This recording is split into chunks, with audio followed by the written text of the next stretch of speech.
आप नीचे comment box में मुझे ये बताइए, ये डायलॉग किस फिल्म का है।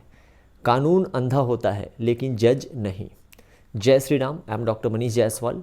सबसे पहले तो सुप्रीम कोर्ट ने आज ये तय कर दिया लगभग 99.99% या यूँ कहें कि 100%, नीट 2024 का एग्ज़ाम दोबारा नहीं होगा। अब कुछ बच्चों को इससे खुशी हुई होगी सुनकर, और बहुत सारे लोगों में ये बात की निराशा भी हुई होगी।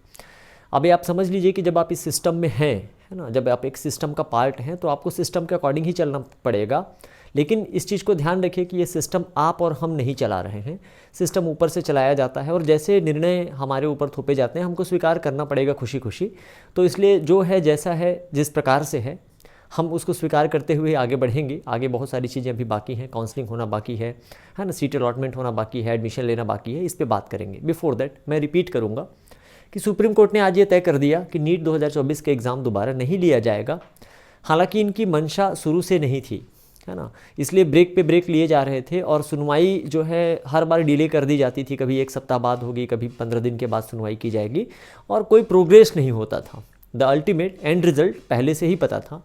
इवन कि जब एनटीए वालों को ये पता चला कि नीट का पेपर लीक हुआ है या बहुत सारी अनियमितताएं हुई हैं, तो शुरुआत से उनकी मंशा नहीं थी। जैसी जैसी उनकी गलतियां सामने आती गई, अपने तरीके से उन्होंने रिजॉल्व किया, और है ना उसको तरीके से, पर कभी ये नहीं माना कि मेजर मिस्टेक हुआ है और नीट के परीक्षा को दोबारा कराया जाए। क्योंकि जिनके कारण ये मिस्टेक हुआ है, जिन लोगों को इससे फ़ायदा हो रहा है, उनको फ़ायदा अल्टीमेटली एट द एंड पहुंचाना ही था।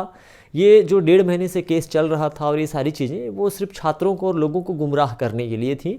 वास्तविकता इसके पीछे कुछ और है। पर कई बार क्या होता है ना कि जो चीज़ हमको और आपको दिख रही होती है वो मियाँ लाड साहब लोगों को नहीं दिखती है, माई लॉर्ड सॉरी, है ना। हम बात करते हैं कि जो रिज़ल्ट है, अब जो आपका रिज़ल्ट है रीपब्लिश किया जाएगा। इसके पीछे 2 रीज़न, एक बार रीनीट का एग्ज़ाम हो चुका है जो कुछ लिमिटेड छात्रों के लिए कराया गया था, और दूसरा फिजिक्स का एक जो क्वेश्चन है जिसमें 2 आंसर दिए गए थे। अब आईआईटी टीम के एक्सपर्ट ने ये एक आंसर, ये चीज़ पहले भी कराई जा सकती थी, है ना, इस चीज़ को पहले भी कराया जा सकता था और एक ही आंसर देते तो ज़्यादा बेटर होता। पर अब सिंगल आंसर हो गया है तो कई सारे लोगों बच्चों के इसमें जो है रिज़ल्ट चेंज हो जाएंगे, और जो रैंकिंग है ऑफ कोर्स इससे प्रभावित होगी। लेकिन जो कट ऑफ है वो बहुत ज़्यादा इम्पैक्ट नहीं पड़ेगा। 5 नंबर कट ऑफ पे जो डिफरेंस आ सकता है बहुत ज़्यादा आएगा, तो कितना, 5 नंबर का डिफरेंस आएगा। क्योंकि जिन्होंने दोनों में से कोई एक आंसर लगाया था उनको मार्क्स मिल गए थे, और अब कहानी ये होगी कि जो एक आंसर करेक्ट किया गया है, जिन बच्चों ने उसको करेक्ट किया है, केवल उनको ही मार्क्स मिलेंगे। इसके अलावा किसी दूसरे ऑप्शन को अगर किसी ने टिक किया है, भले उसको पहले मार्क्स मिला हुआ था, तो अब उनका -5 हो जाएगा, मतलब -4, तो है ना, उस क्वेश्चन के मार्क्स हट जाएंगे टोटल उनको जो मिला था उसमें से, और नेगेटिव मार्किंग 1 हो जाएगी, तो टोटल उनका -5 हो जाएगा। तो ये 5 नंबर का डिफरेंस आ सकता है कट ऑफ पे, जिस पे आगे और डिटेल से बात करेंगे, और फाइनल रिजल्ट आने दीजिए। राइट, तो एक ये चीज़ रहेगी। पर इसका मतलब ये नहीं है कि अब एकदम से 530 540 नंबर वालों को छत्तीसगढ़ में गवर्नमेंट की कॉलेज मिल जाए MBBS की, ऐसी कोई संभावना नहीं है। तो रिज़ल्ट 1-2 दिन में रिज़ल्ट पब्लिश हो जाएगा, और उसके तुरंत बाद से काउंसलिंग प्रारंभ कर दी जाएगी।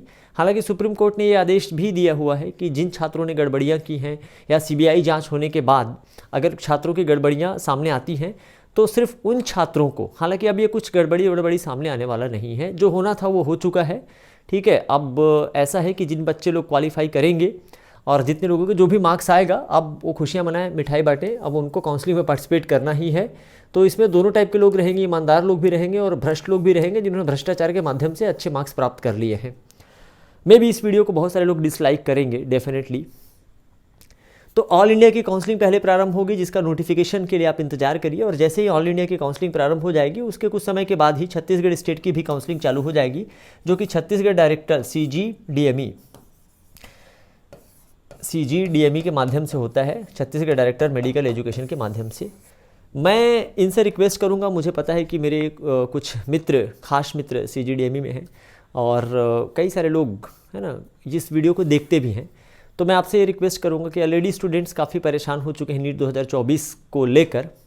कम से कम इस साल काउंसलिंग को आप पूरी ईमानदारी से और डेडिकेशन से करवा दीजिए, ताकि छात्रों को कोई कंप्लेन न रहे।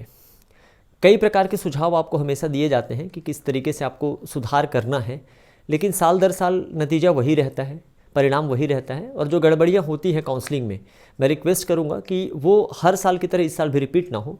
तो छत्तीसगढ़ में गवर्नमेंट आपके मेडिकल कॉलेज और डेंटल कॉलेज के लिए और प्राइवेट के जो मेडिकल कॉलेज हैं और डेंटल कॉलेज के लिए काउंसलिंग CGDME कराता है और ऑल इंडिया काउंसलिंग के बाद ये प्रारंभ होने वाला है। तो काउंसलिंग का प्रोसीजर क्या है, कैसे पार्टिसिपेट करना है, किसको पार्टिसिपेट करना है, चॉइस फिलिंग का ऑर्डर क्या होना चाहिए, ऐसे जितने भी आपके सारे सवाल होते हैं, जितने भी आपके क्वेश्चंस हैं जो आप कमेंट बॉक्स में लिखे रहते हैं, तो मैं स्टेप वाइज उनके आंसर देने की कोशिश करूंगा। और मैं बिल्कुल ये प्रयास करूंगा कि आपको किसी भी प्रकार का, किसी भी टाइप का कोई पेड काउंसलिंग या किसी भी तरीके से अलग से मदद लेने की ज़रूरत ना पड़े। आपके सारे सवालों के जवाब मैं इस चैनल के माध्यम से ही देने का पूरा प्रयास करूँगा। आप खुद ही स्वयं ही काउंसलिंग में पार्टिसिपेट कर सकते हैं। सारी चीज़ों को आप अपने लेवल पे ही, अपने स्तर पे ही कर सकते हैं। कोई बहुत ही डिफ़िकल्ट या कठिन चीज़ नहीं होती है। जब ये सारी जानकारियों का माध्यम नहीं था, उस समय भी हमने अपनी काउंसलिंग खुद ही कराई थी। कोई बड़ा इशू नहीं है, कोई डरने की भी ज़रूरत नहीं है। आप अगर प्रोसीजर को सही तरीके से समझ लेंगे, हालांकि वो CGDME की वेबसाइट पे भी PMT रूल 2018 के रूप में अपलोडेड है। 2018 काफ़ी पुराना समय हो गया, लेकिन उसी रूल रेगुलेशन के अकॉर्डिंग काउंसलिंग होता है। हर साल होता आया हुआ है, इस साल भी होगा। गड़बड़ियाँ होती हैं, डिले होता है, बहुत सारी चीज़ें ऐसी होती हैं जिससे कि आपको परेशान होना पड़ता है, बट अल्टीमेटली अगर आप डिज़र्व करते हैं तो एट द एंड आपको एडमिशन मिल ही जाता है। तो इस चीज़ का भी आपको ध्यान रखना है। मिलते हैं किसी नेक्स्ट वीडियो में ऐसे ही परिचर्चा के साथ। धन्यवाद। Thank you very much. Good night.